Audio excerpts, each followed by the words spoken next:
حضرت نابغہ جادی رضی اللہ تعالی عنہ حضور کے سامنے کھڑے ہوئے اور حضور کی شان میں ایک قصیدہ کہا۔ ایک شعر پڑھا، دوسرا شعر پڑھا، 10 پڑھے، 20 پڑھے، یہاں تک کہ حضور کے سامنے انہوں نے 200 اشعار پڑھ دیے۔ 200 اشعار حضور کی شان میں انہوں نے پیش کیے۔ تو جب حضور علیہ السلام کی شان میں اتنے اشعار پڑھے تو آقا کریم نے ان کو دعا دی، لا یفدد اللہ فاقا، اللہ تیرے منہ کی مہر نہ توڑے۔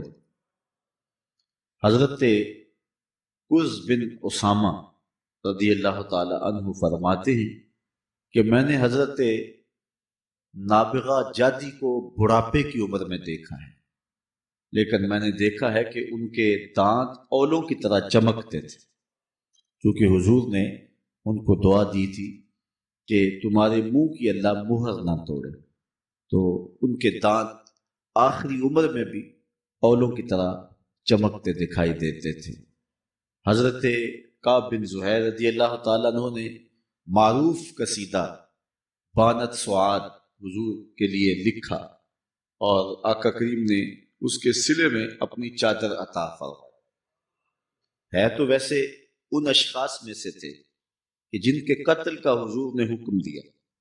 آپ جانتے ہیں کہ فتح مکہ کے دن آقا کریم نے عام معافی کا اعلان کر دیا، جو سین حرم میں آ جائے اسے معاف کر دو، جو ابو سفیان کے گھر چلا جائے اسے بھی امن دے دو، جو ہتھیار ڈال دے امن مانگے، دروازے بند کر دو، سب کو امن دے دو۔ لیکن کچھ اشخاص تھے، ان کا نام لے کر فرمایا یہ اگر کعبے کے اندر بھی آئیں ان کو پھر بھی قتل کر دو، اگر یہ دیوار کعبہ سے لپٹ بھی جائے تو ان کو پھر بھی نہیں چھوڑو۔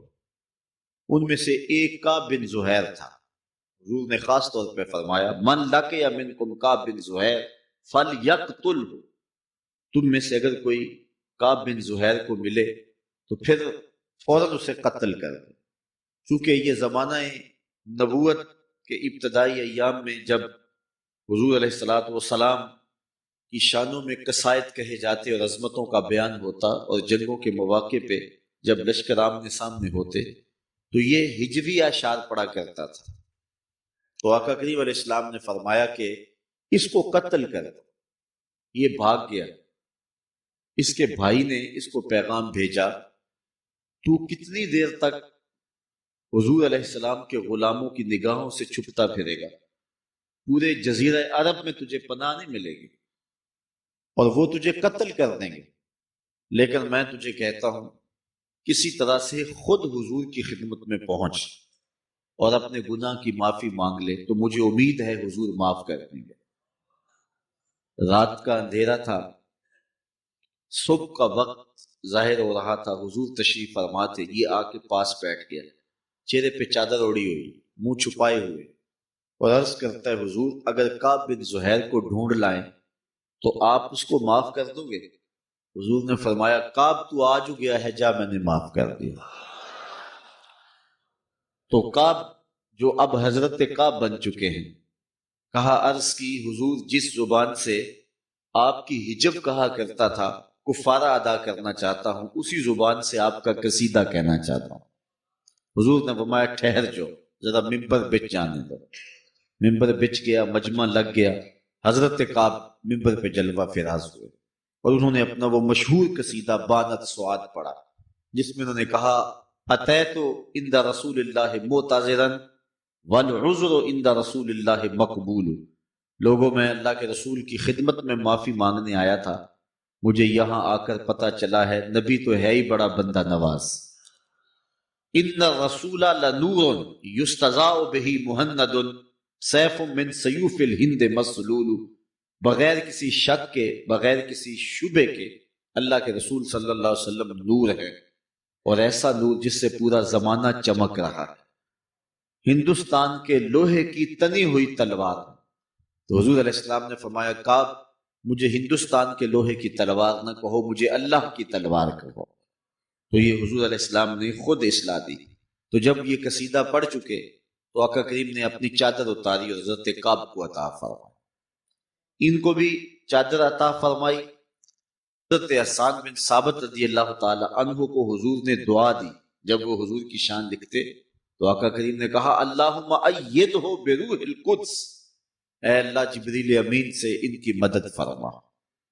اسی طرح 34 لوگ تھے جو باقاعدہ حضور علیہ السلام کی حضور کے زمانے میں نعت خوانی کیا کرتے تھے اور حضور کے قصائد بیان کیا کرتے تھے۔ ویسے تو بہت سارے لوگ تھے، صحابی کی لبوں پر تذکرہ ہی حضور کا ہوا کرتا تھا، لیکن یہ خاص طور پہ حضور علیہ السلام کی مدح کیا کرتے تھے، اور حضور علیہ السلام کی مدح و ستائش کا سلسلہ حضور کے بعد بھی جاری ہے اور قیامت تک جاری رہے، بلکہ قیامت جب قائم ہوگی اور کائنات میں کسی کا ذکر باقی نہیں رہے گا، لیکن اللہ تعالیٰ جل شانہ اپنے محبوب پہ اس وقت بھی درود بھیج رہا ہوگا۔ اس لیے حضور کے ذکر کو علماء نے کہا کسی دور میں بھی فنا نہیں ہے۔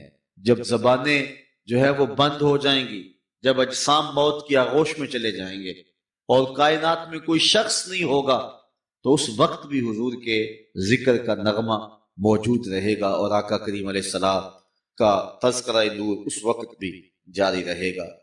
کائنات میں حضور علیہ السلام کے ذکر کی یہ خوشبو کراں تا بکراں پھیلی ہوئی ہے، اور کائنات میں کوئی گوشہ ایسا نہیں ہے جہاں حضور کا ذکر اور حضور علیہ السلام کا نام نہ لیا جا رہا ہو۔ گو کوئی شخص بھی حضور علیہ السلام کی عظمتوں کو بیان کرنے کا حق ادا نہیں کر سکتا۔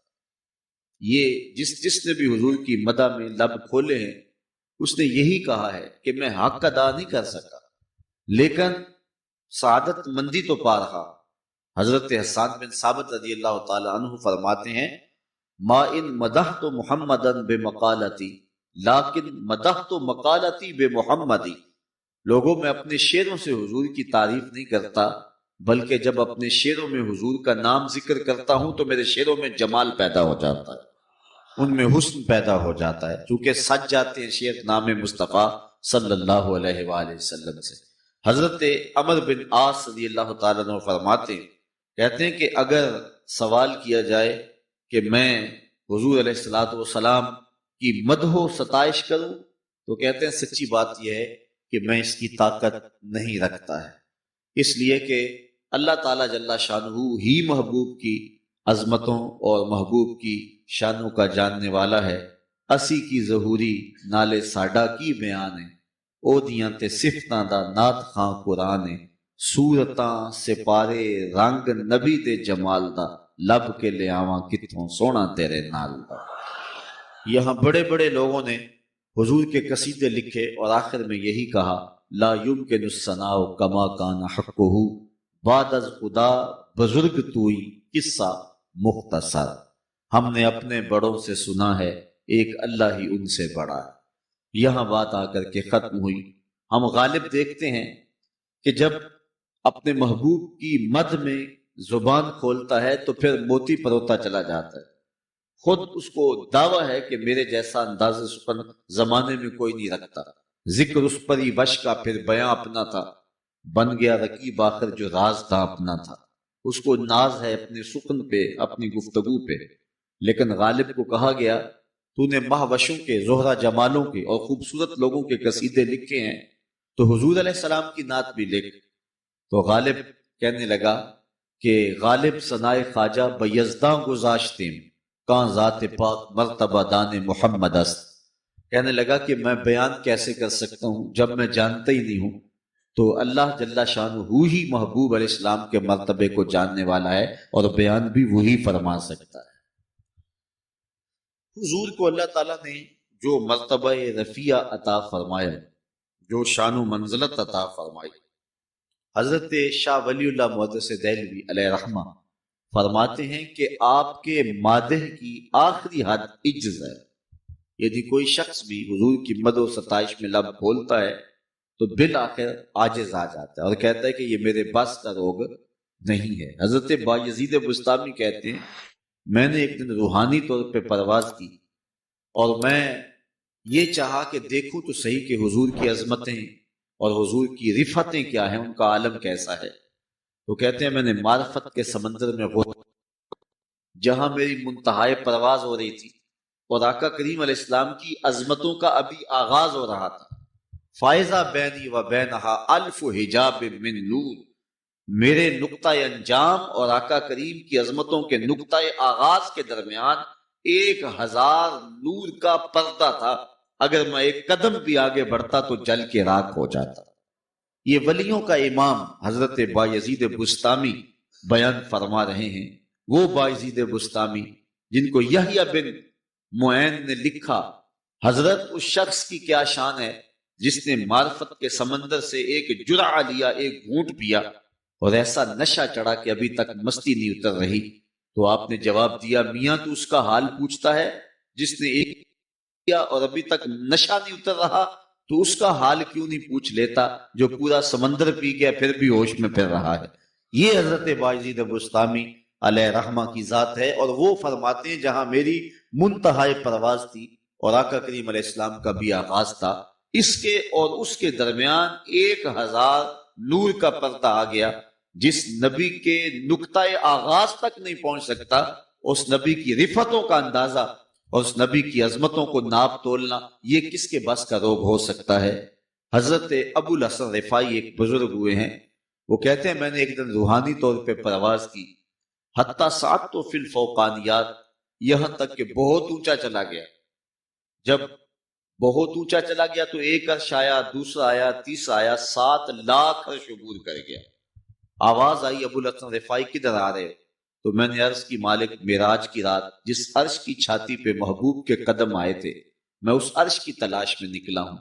تو آواز آئی، ارجع لا وصول لک، ابو الحسن رفاعی پلٹ جاؤ، تم کروڑوں سال بھی پرواز کرو لیکن جس عرش کی چھاتی پہ محبوب کے قدم آئے ہیں وہاں تمہارا خیال بھی نہیں پہنچ سکتا۔ جس کے قدم اتنے اونچے ہیں اس کا سر کتنا اونچا ہو۔ کوئی حد ہے ان کے عروج کی، بالا غل اولاب کمال ہی، جو بلندیاں حضور کو نصیب ہوئی ہیں وہ حضور کا ہی مقسوم ہے۔ تو اللہ تعالیٰ نے وہ رفتیں عطا فرمائی، وہ شانیں عطا فرمائی۔ حضرت امام بصیری فرماتے ہیں فَإِنَّ فَضْلَ رسول اللہ صلی اللہ علیہ وسلم لیس لہ حد فیعرب عنہ ناطق بفمی، کہتے ہیں کوئی زبان سے کیا بیان کر سکتا ہے، حضور کے فضل و کمال کی تو کوئی حد ہی نہیں۔ لیکن آپ نے فرمایا دع ما مدعته النصارى فی نبیہم واحکم بما شئت مدحا فیہ واحتکمی، فرماتے ہیں کہ جو نصارہ نے اپنے نبی کے بارے میں کہا کہ وہ ابن اللہ ہیں، اللہ کے بیٹے ہیں، کہا وہ نہ کہنا، اس کے علاوہ حضور کے لیے جو مرضی کہہ دے حضور اس سے بھی اونچے ہیں۔ اتنی شانیں اللہ تعالیٰ جل شانہ نے اپنے محبوب کو عطا فرمائی ہیں۔ ابن حاج نے ایک مقام پہ لکھا ہے کہ حضور علیہ السلام کی عظمتیں تو حضور کی عظمتیں ہیں، مدینہ المنورہ کی عظمتوں کی کوئی حد نہیں۔ حضور کے شہر انور جس کو حضور کے قدموں سے لپٹنے کی سعادت کی وجہ سے یہ مرتبہ نصیب ہوا ہے کہ اس کے کمالات کی حد نہیں ہے، اور جہاں تک حضور علیہ السلام کی شان ہے تو اس کا تو احاطہ ممکن ہی نہیں ہے۔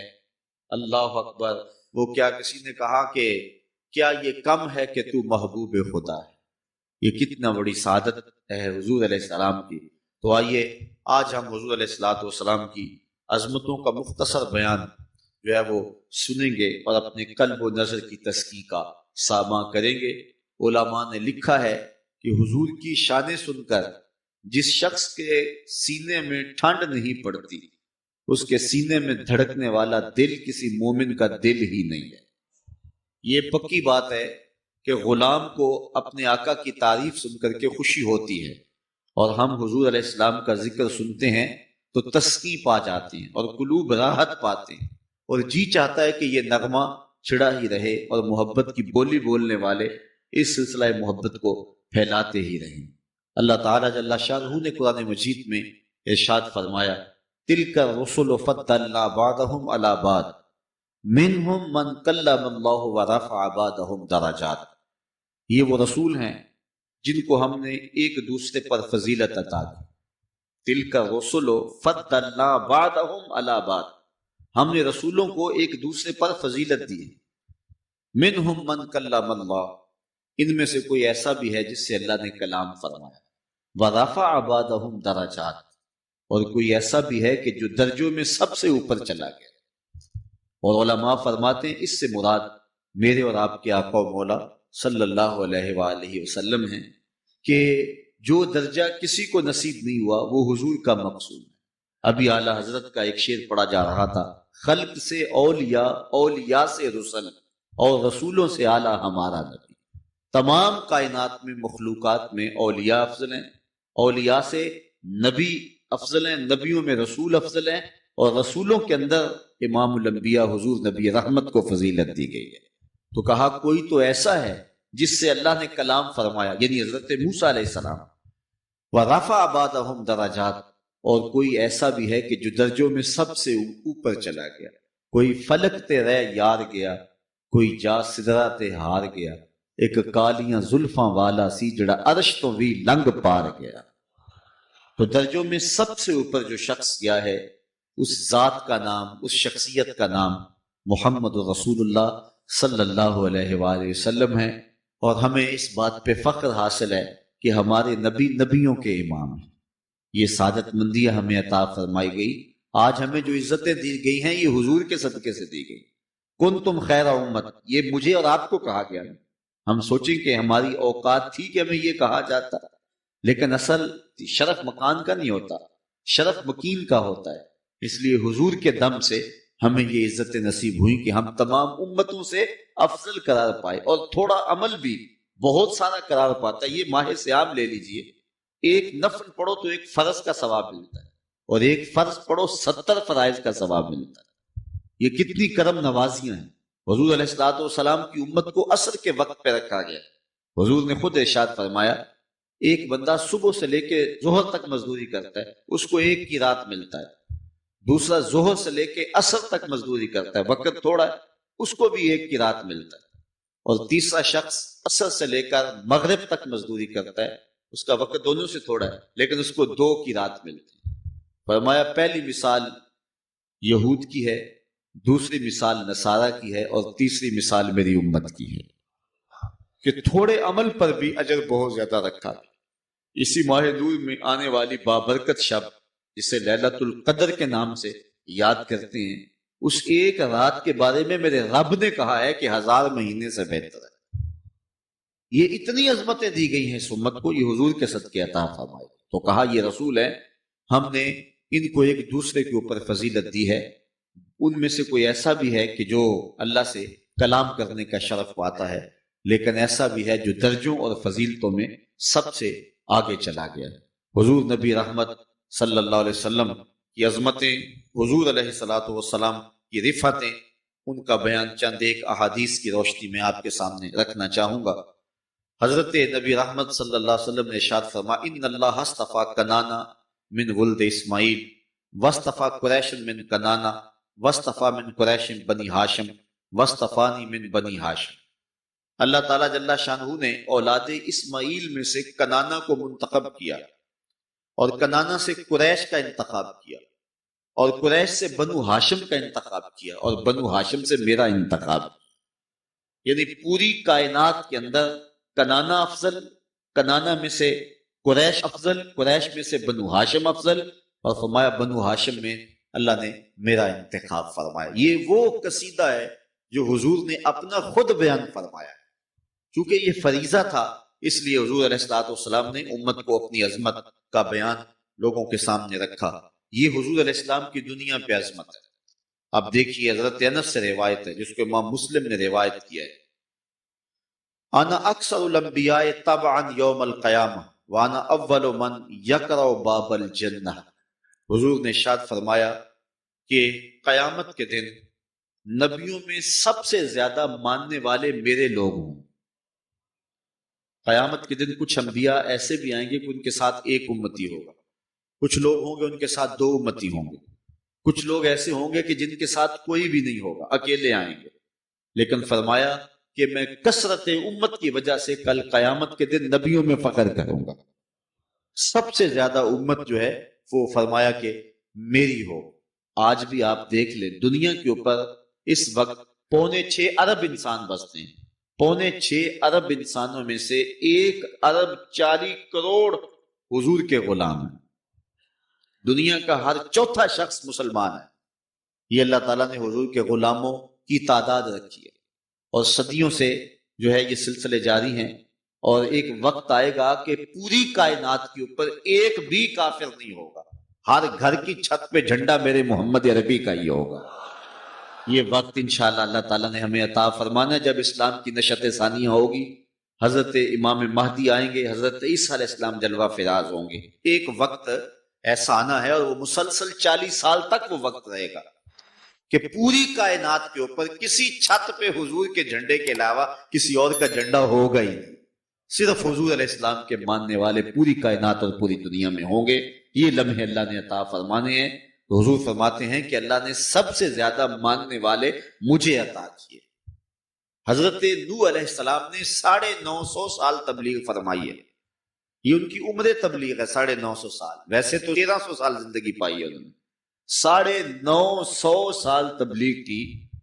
نتیجتاً کتنے لوگ اسلام لائے؟ سینکڑوں میں نہیں، درجنوں میں. درجنوں میں لوگ اسلام لائیں. 100 کا عدد بھی پورا نہیں ہوا ہے. شک نہیں ہے ان کی تبلیغ کرنے میں. لیکن حضور علیہ السلام نے 63 سالہ زندگی کل ظاہری پائی ہے. 40 سال اعلان نبوت ہی نہیں کیا. باقی 23 سال تبلیغ کی ہے. حجۃ الوداع کے موقع پہ جو لوگ حضور کے سامنے تھے ان کی تعداد 1,44,000 تھی. جو آئے نہیں تھے حج پہ گھروں میں موجود تھے اور جو یہاں آئے تھے، ان سب کو ملا کر کے اگر تاریخ سے پوچھے تو جواب ملتا ہے جب حضور کا وصال ہوا تھا تو اس وقت حضور کے غلاموں کی تعداد 6.5 لاکھ تھی. صرف 23 سالوں کے مختصر دورانیے میں لوگوں کے گلے سے کفر کی زنجیریں توڑ کر اسلام کے دامن میں داخل کیا. یہ حضور علیہ السلام کی شان ہے. اتنے تھوڑے اور قلیل عرصے کے اندر حفیظ جلندری مورخ اسلام تڑپ اٹھا. وہ کڑکا تھا ایک بجلی کا، یا کہ صوت ہادی عرب کی زمین جس نے ساری ہلا دی. ایک عرب نے آدمی کا بول بالا کر دیا، خاک کے ذروں کو ہم دوش سریا کر. تو پھر بعد میں حضور کے غلاموں نے جس انداز سے پیغام حق کو پھیلایا، صحابہ نے، تابعین نے، تبع تابعین نے، ائمہ دین نے، مجتہدین نے، اولیاء نے. یہ دیکھ لیں بر صغیر پاک و ہند میں ایک عطائے رسول حضرت خواجہ معین الدین چشتی اجمیری نے 90 لاکھ کافروں کو کلمہ توحید پڑھایا. تو حضور علیہ السلام ارشاد فرماتے ہیں قیامت کے دن سب سے زیادہ میرے ماننے والے ہیں. بلکہ ارشاد فرمایا کل 120 صفحے ہوں. کتنی صفحے ہوں گی؟ 120. ان میں سے 40 صفحے حضرت آدم علیہ السلام سے لے کر حضرت عیسیٰ تک تمام نبیوں کی امتوں کی ہوں گی اور 80 صفحے صرف میری امت کی ہوں گی. یہ حضور علیہ السلام کے ماننے والوں کی تعداد ہے جو اللہ تعالیٰ نے عطا فرمائی. وَأَنَا أَوَّلُ مَنْ يَقْرَعُ بَابَ الْجَنَّةِ، اور فرمایا کہ میں پہلا شخص ہوں جو جنت کا دروازہ کھٹکھٹاؤں. سب سے پہلے جنت کے دروازے پہ دستک میرا ہاتھ ہی دے گا اور سب سے پہلے در جنت میں ہی کھولوں. حضرت جابر رضی اللہ تعالی عنہ روایت کرتے ہیں قال قال رسول اللہ صلی اللہ علیہ وسلم اوتیت خمسا لم یؤتہن احد قبلی. حضور نے فرمایا مجھے 5 چیزیں دی گئی ہیں جو میرے علاوہ کسی کو نہیں دی گئی.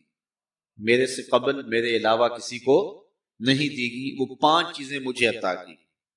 وہ کون سی ہیں؟ نصرت بالرعب مسیرۃ شہر، مجھے اللہ تعالیٰ نے رعب کی شان عطا کی ہے.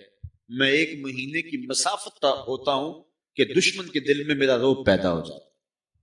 کتنی جنگیں ایسی ہوئی ہیں، کتنے غزوات ایسے ہوئے ہیں کہ حضور علیہ السلام اپنے صحابہ کو لے کے نکلے، کافر پہلے ہی بھاگ گئے، میدان چھوڑ کے بھاگ گئے. یہ جو مال فہ ہے یہ ایسی ہی جنگوں سے ملتا تھا جس جنگ میں کافر جو ہیں وہ لڑنے کے لیے جو ہے وہ تیار نہ ہو سکتے تھے اور پہلے ہی بھاگ جاتے تھے. تو اس مال کو جو مال چھوڑ کے بھاگتے تھے مال فہ کہتے ہیں. جو لڑائی کے بعد مال ہاتھ آئے اس کو مال غنیمت کہتے ہیں.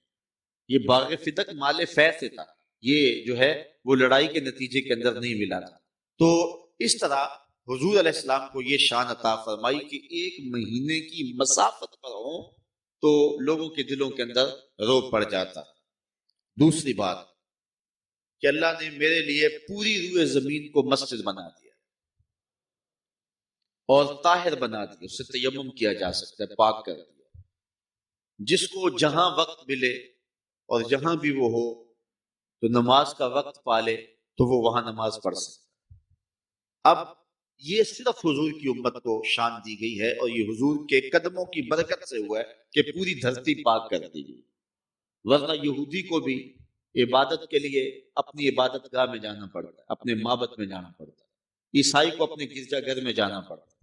آپ دیکھ لیں جتنے بھی ادیان ہیں، جتنے بھی مذاہب ہیں، ان کو عبادت کے لیے معبد میں، اپنی گرجا گاہ میں، اپنے کنیسہ میں اور اپنی عبادت گاہ میں جانا پڑتا ہے، لیکن حضور علیہ السلام کے قدموں کے طفیل پوری کائنات اور دھرتی کو یوں پاک کر دیا گیا۔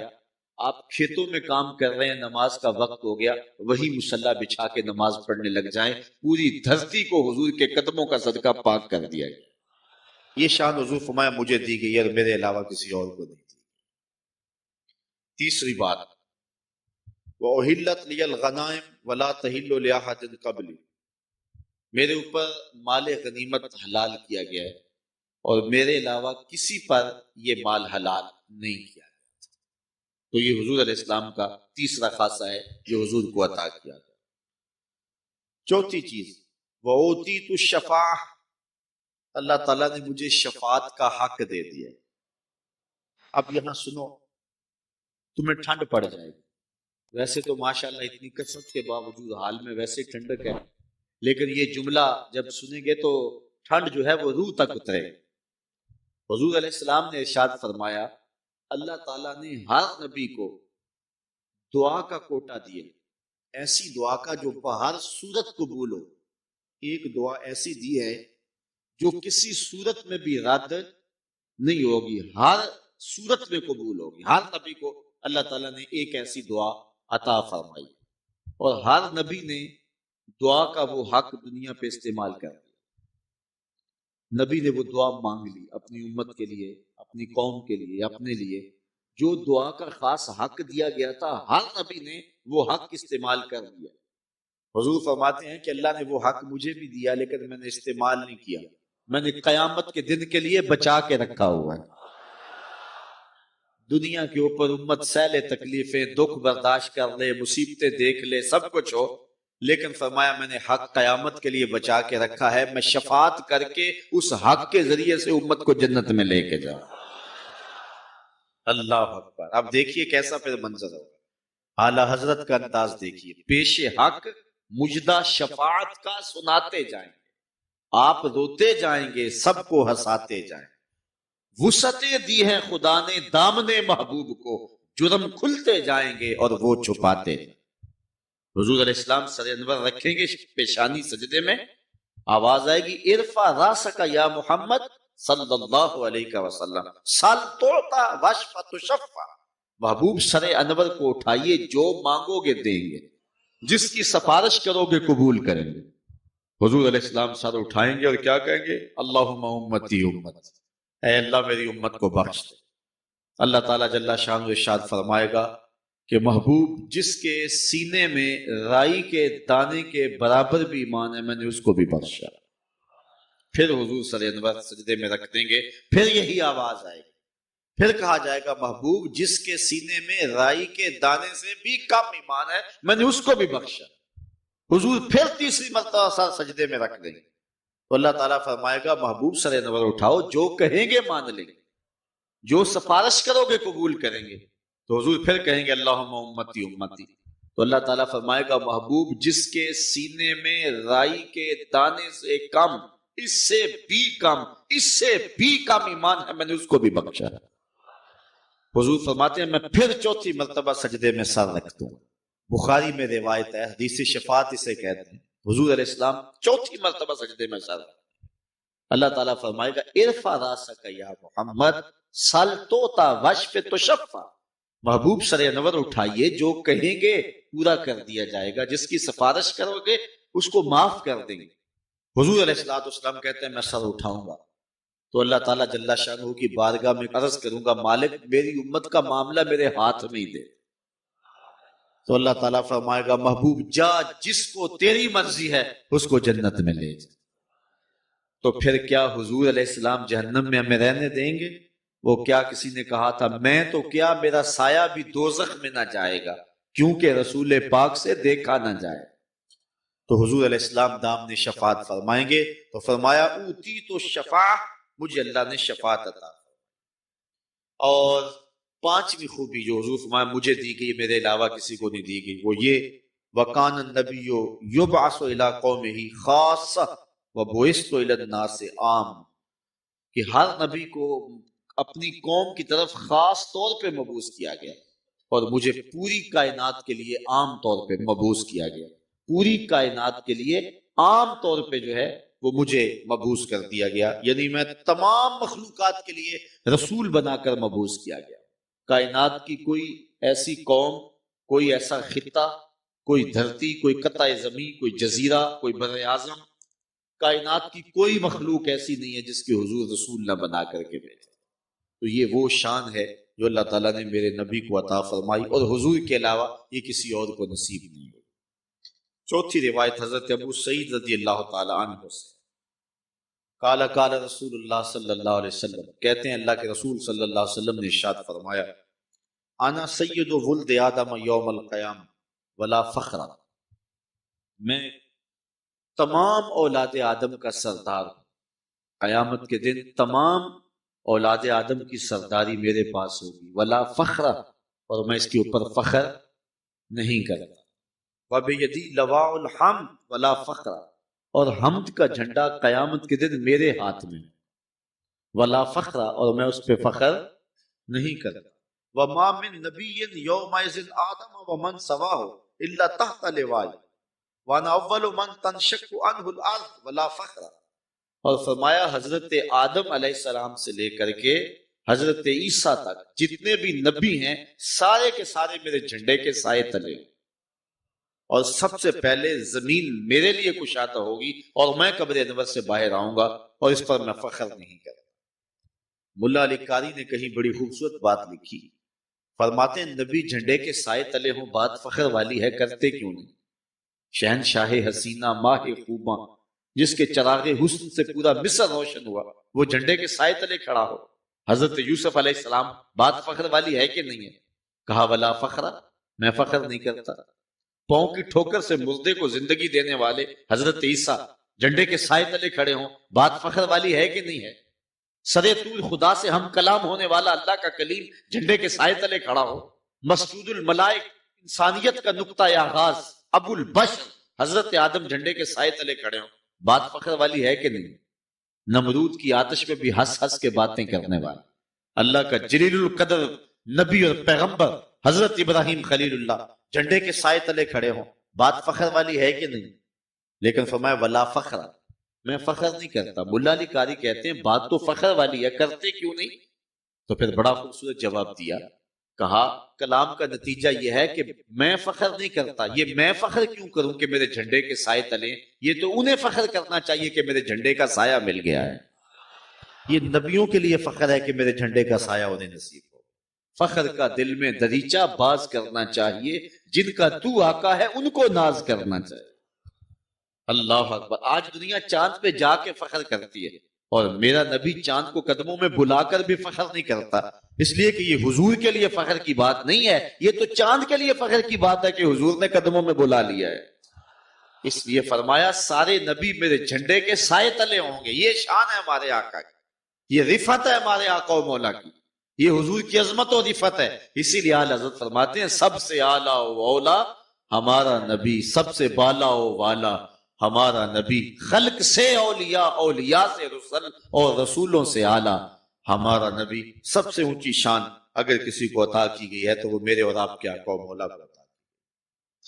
حضرت عمر بن قیس رضی اللہ تعالیٰ عنہ روایت کرتے ہیں، وہ حضرت عبداللہ بن عباس رضی اللہ تعالیٰ عنہ سے روایت کرتے ہیں، جلس ناس من اصحاب رسول اللہ صلی اللہ علیہ وسلم، کہتے ہیں کہ حضور کے صحابہ آپس میں بیٹھے ہوئے تھے۔ یہ جو آج ہم کر رہے ہیں، حضور کی عظمت کو بیان کر رہے ہیں، یہ جو وظیفہ آج ہم ادا کر رہے ہیں یہ صحابہ بھی کیا کرتے تھے۔